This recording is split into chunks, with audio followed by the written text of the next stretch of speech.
Hello everybody, it's Jen, Scrapbena Creations. I'm back with another design team project for Kindred Stamps. It is release week for April 2019 and I'm using the new release stamp called Golden Age, which has a bunch of fun characters on it and some great sentiments. So for today's card, I'm using this Bombshell movie star.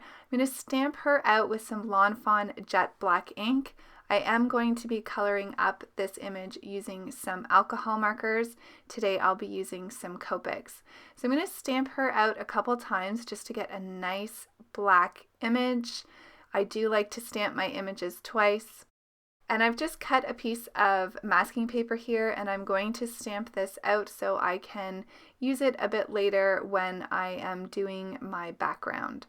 So I am just going to fussy cut the mask out really quickly. I'm not going to show you the whole thing, but you just want to make sure that your scissors are in one spot and you're moving the paper when you're cutting out your masks, and you want to cut them right on the black line.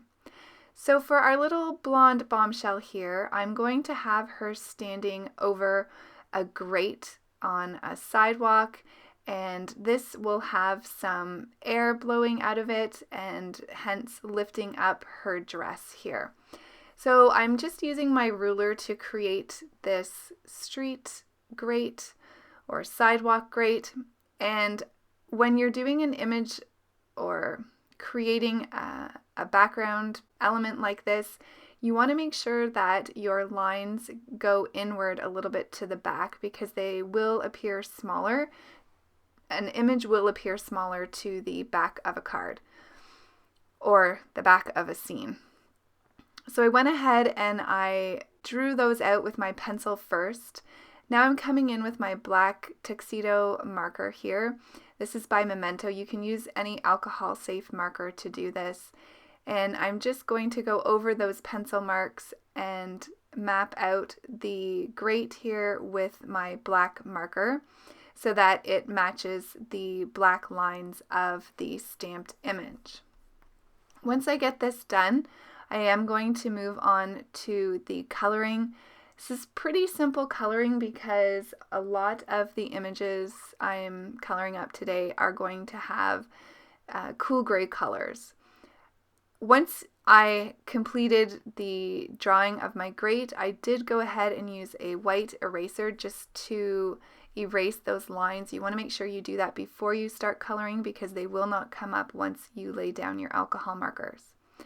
So I went ahead and I added some of my lightest color there, the C1, to map out where I wanted my darkest shadows. Once I did that, I came in with the darkest marker, the C7, and then I'm going to come in with the C5 and blend that out a little bit more. I want to make sure that there's some shadows to each side of the little grate here, as well as under her shoes, and then I wanted those lines to really pop, so I added some darker colors to that.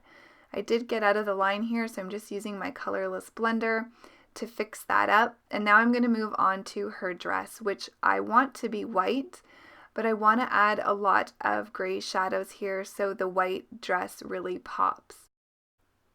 Now this is quite small in some areas, so I'm just using the very tip of my marker. I'm adding shading along her arm and her neckline, under her bust, and then anywhere where there's a fold in her dress. For this, I left out the C7, I believe. I think I just went in with the C5, the C3, and the C1. And then I'm going to bring in my colorless blender here and really blend that out so there's lots of white space left on her dress. Now it looks a little bit gray color here, but it will dry back once the colorless blender dries. And then once I do the background, it will look more white as well. Just going to do her shoes here with the C7 marker. They were really tiny, so I just used one color for that. Now I'm going to do her skin. I want her to be quite fair-skinned, so I'm going in with my E00 marker just to make sure that the paper is nice and wet and saturated. Then I'm coming in with my darkest, which is the E13. I'm just adding that around her hairline and then around her nose and lips. And I'm blending that out with my midtone, which is the E11, and then I'll bring back that E00 and blend all that out. Once I get her face done, I'll go ahead and do the rest of her body in the skin tones. So I'm adding some darker colors underneath her neck and in her cleavage area of the dress, down her arm, and then under her legs where the dress is touching, and then she has little knees drawn in, so I'm going to add some darker shade to that as well. I did forget to do the inside of her mouth, so I did that really quickly with the E11, and now I'm bringing in the R20 for her cheeks and R29 for her lipstick. Now I want our little movie star character here to be a blonde bombshell, almost like a platinum blonde, although I don't have Copic markers that would be that kind of color combination. So I'm going to my trusty combination for blonde hair, which is E35, E53, and E51. I'm going to use the E35 very sparingly, just where there's folds in her hair or lines. And then I'm going to blend that out with my midtone, which is the E53. Using those colors very sparingly because I want her, like I said, to be more blonde than a dirty blonde.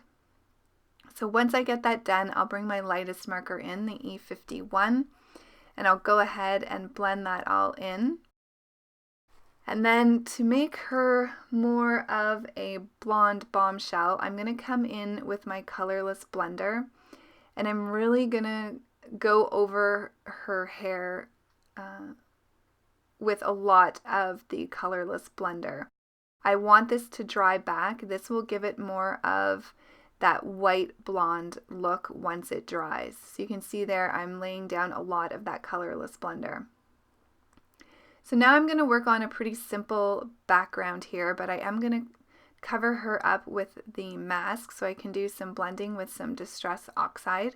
So I'm using Hickory Smoke for this. I wanted to keep this really simple because I wanted it to be able to be a masculine card.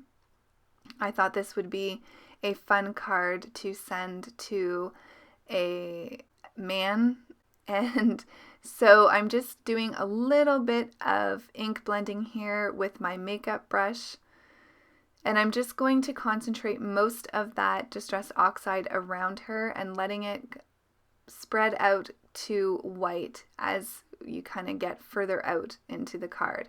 So now you can see how white her dress really looks and how blonde her hair is. I do actually go over her hair one more time off camera to really kind of push back that marker that we use so she does look a little bit more platinum blonde. I went ahead and cut out my panel using a wonky stitched die just to give it a little bit of detail. And now I'm going to use my Versafine Clair ink here to stamp my sentiment. I couldn't figure out where I wanted it. I ended up putting it to the left here, in between her neck and her dress. And then I'm going to go ahead and I'm going to adhere this on to my card base. This is a standard A2 size card at 4 1/4 by 5 1/2. Once I get that done, I'm going to do some detailing. I wanted her little beauty mark to stand out a bit more, so I'm going to dot that with my Memento marker. And I'm also going to go over her eyelashes. Then I'm going to bring in my black glaze pen for her eyes. And I'm going to let that dry, and I'm going to fix up where I smudged a little bit of the H in the Happy with my sand eraser. And now I'm going to come in and add the whites of her eyes with my Signo white gel pen. To finish this off, I'm going to use my glossy accents on her lips just to make her lips look a little bit shiny. And that's the card for today. So I hope you enjoyed, and I will see you really soon in the next video. Take care, everybody. Have a great day. Bye.